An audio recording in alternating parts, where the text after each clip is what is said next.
haqiqiy baxtsiz odam kim? Haqiqiy baxtsiz odam ko'chadagi omadsizligini, ko'chadagi badbaxtligini uyiga ham ko'tarib olib keladigan odam. Safar qiladi odam, 5 kun, 10 kun uzoq bo'ladi. Farzandlarini sog'inadi. O'g'lini sog'inadi, qizini sog'inadi. Alloh taolo siz bilan bizni mana shunday qilib yaratgan.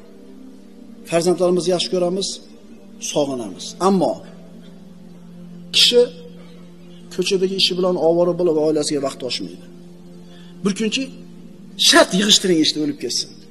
Shunday bir peshin bo'lmasdan uyga kelingda bolalarga o'tiringlar mashinaga, bir aylanib kelamiz deydi. Bo'lganmi bir amatda shunaqa narsa? Shart do'konda yopdingiz, janini olsin, bir gap bo'lar. Shart mashinaga o'tirib, yuringlar bora, bir aylantirib kelaman sizlarni. Bugun kechgacha bir aylantirib keldingiz.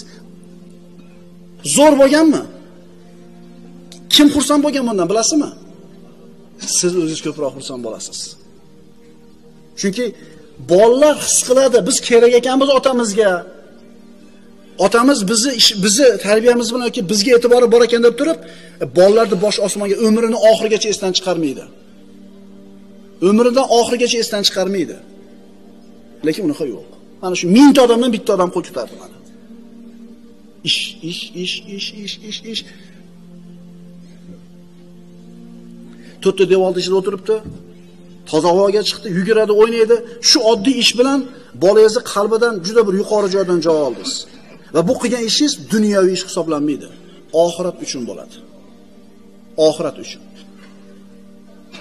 Mana qilib ko'ringlar-da. Shart olib borib keling-da, o'zingiz qanaqa saodatni his qilganingizni ko'rasiz. Maza qilasiz.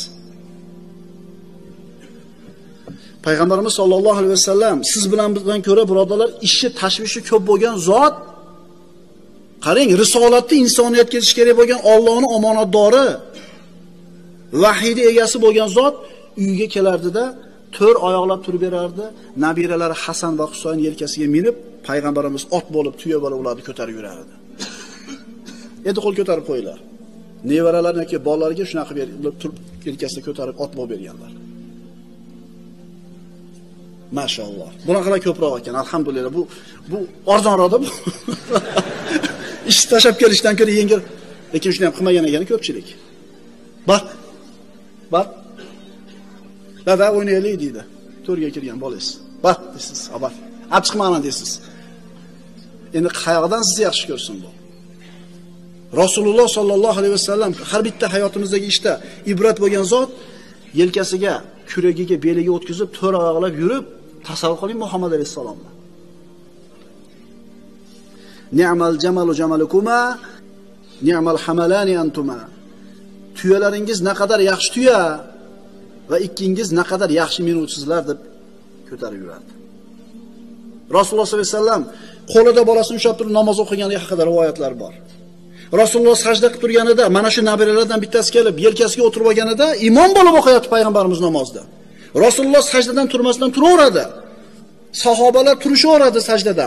Uzoq bo'lib ketdi. Shunda sahobalardan bittasi kalan ko'tarib bunday qaraydi. Nima gap endi? Qarasa Rasulullohning yelkasida nabirasi o'tiribdi. Sajda qilgan holida.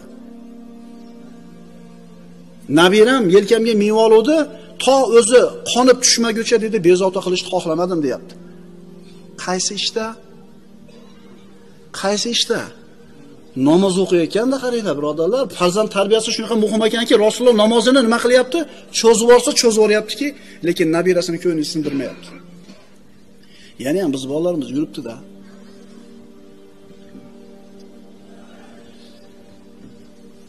Meni bir birodarim bo'lardi, Alloh rahmat qilsin, o'tib ketdi.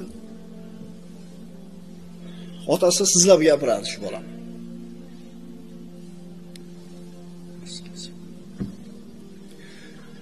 Ko'chada shu birov bilan muomala qilsa, haligi o'ziga uverenniy bola edi, senlasa aytardi.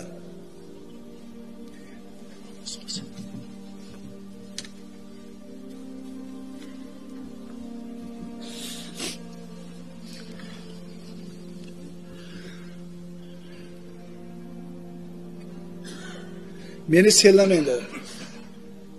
Chunki meni otam ham senlamaydi derdi. Alloh rahmat qilsin, solih odam edi. Juda ko'pchilikning hidoyatiga sabab bo'lib ketgan edi. Alloh rahmat qilsin.